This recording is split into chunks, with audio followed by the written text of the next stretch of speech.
I'm 65, and I've started avoiding people, not because I'm bitter, but because I've finally learned to protect my peace.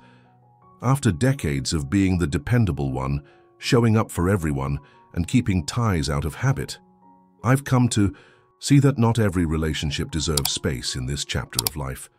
Time feels different now, more precious, more limited, and I've grown more careful with where I place it.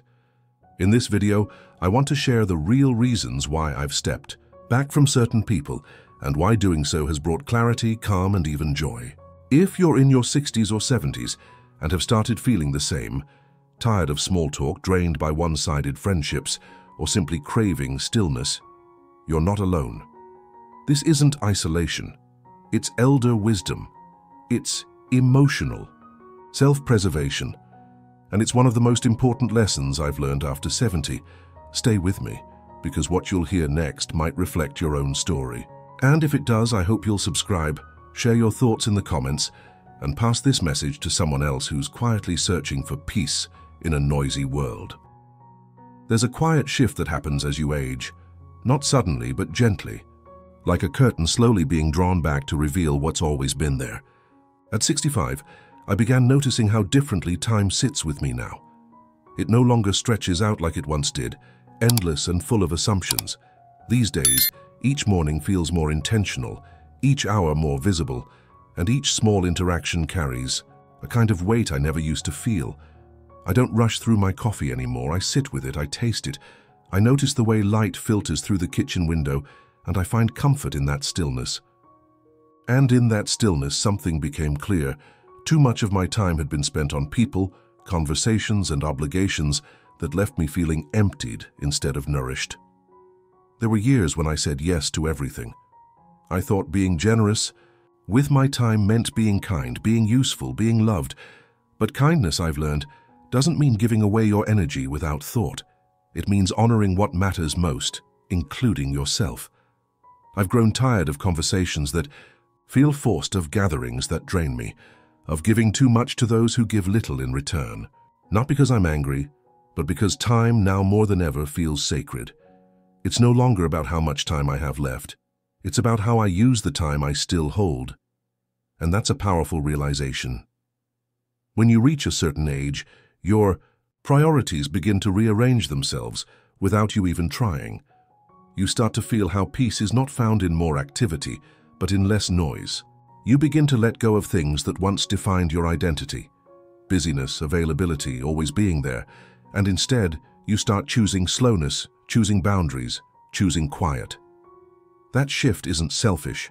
It's wise. It's elder. Insight earned through decades of trial and tenderness. I no longer measure my day by how many people I spoke to or how many tasks I completed. I measure it by how present I felt, by whether I stayed true to what I needed, by how deeply I breathed. That is the gift of time after 65. It humbles you, simplifies you, and if you listen closely, it teaches you to live from the inside out. And when time becomes more precious, the people you share it with matter even more. I didn't realize how much I had been holding on until I began to let go. For many years, I stayed connected to certain people, not because they brought joy or peace, but because they had always been there. Old friendships, distant relatives, familiar neighbors. Some of those ties felt more like routines than relationships. There's something quietly painful about sitting across from someone you've known for decades and realizing there's nothing left to say, that the connection you once shared now feels like a memory rather than a presence. But there's also freedom in that awareness, the kind of freedom that only comes when you stop confusing history with harmony. I used to feel guilty for pulling back, especially from people who once meant so much to me. I would question myself, am I being cold? Should I try harder? But over time I learned that not every relationship is meant to grow with you. Some were meant to teach you, to shape you, to walk beside you for a season, and then quietly fade when their purpose is complete. Holding on out of habit or loyalty only deepens the ache of misalignment. It's not that these people are wrong or bad. It's just that sometimes we outgrow the version of ourselves that once needed them. Letting go doesn't have to be loud. It doesn't require confrontation or bitterness. It can be as simple as returning a call less often, responding with kindness but not obligation, and choosing to invest your energy where it's genuinely met. The beauty of aging is that you begin to feel your own energy more clearly. You know when a conversation uplifts you, and you know when it leaves you restless or small. And so slowly, gently, you learn to step back, not as a rejection of others, but as an embrace of yourself. These choices can feel unfamiliar, especially if you've spent most of your life putting others first. But they are necessary, because, at this stage, peace becomes a form of health, and emotional clutter is no longer something you can carry lightly. What remains after letting go is often quieter, smaller, but infinitely more nourishing. That's the gift of choosing connection by depth, not duration, and it's a choice that frees you. There's something that softens and sharpens at the same time when you've lived long enough.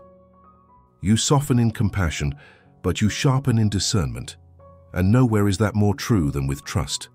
I used to believe trust was a given, something you offered freely because that's what good people do. But time, and what it teaches you, has a quiet way of showing where your trust has been misplaced. These lessons don't always come in big betrayals. Sometimes they come in small disappointments, in people who vanish when life gets hard, in conversations that feel more like transactions than care. And at some point, you begin to ask not just who you trust, but why. That question changes everything. Now, I don't give trust quickly, not because I've become bitter, but because I've become thoughtful. Trust is no longer a doorway always left open. It's a gate I choose to unlock only when I feel safe, when someone shows they're here not to take but to stand beside me. I've had to learn how to separate forgiveness from access, to understand that I can let go of hurt without letting someone back in. There is a quiet strength in protecting your peace, even when others don't understand why your circle has grown smaller. And while it once felt uncomfortable to explain why I needed space, now I let silence speak for me. Not every bond deserves revival. Not every apology means reconciliation. Boundaries are not walls, they're clarity. And with age, clarity becomes more important than comfort. I've come to trust myself more deeply than ever before. My instincts, my feelings, my sense of when something feels off. And when that feeling comes, I no longer brush it aside or label it overthinking. I pause, I listen, because trust isn't only about others, it's about how much you trust your own voice.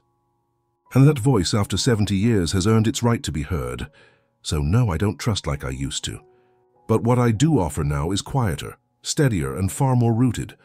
I choose who I let in with care, not fear.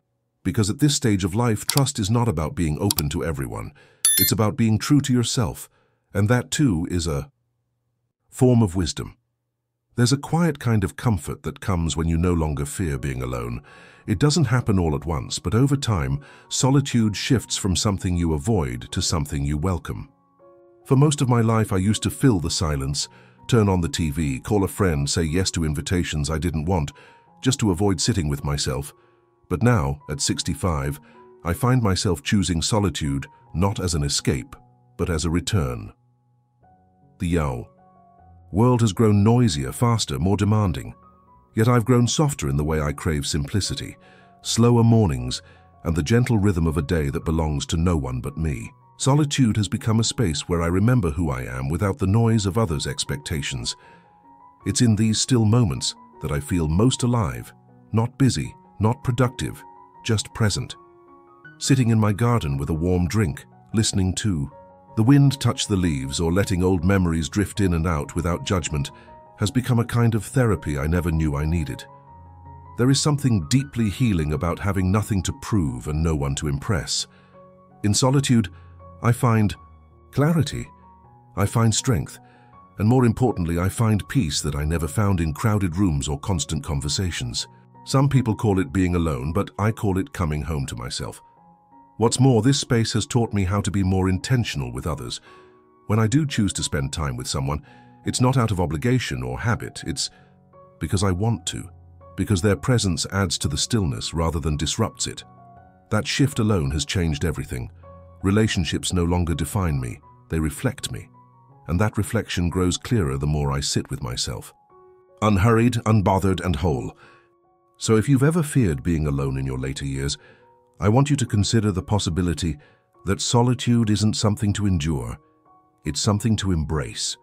Because within that space, you may rediscover parts of yourself that were once drowned out by the world, and once you do, you may come to understand that solitude, when chosen with love, is one of the most powerful forms of elder wisdom. As I spent more time in solitude, another truth quietly unfolded. It wasn't just silence I needed, it was space from certain people. For so long I thought saying yes to everyone was a sign of kindness, that being present for others, even when it exhausted me, was simply what a good person did. But slowly, with time and age, I began to see that constantly stretching myself for others had come at a cost I could no longer afford. I wasn't just tired, I was disappearing.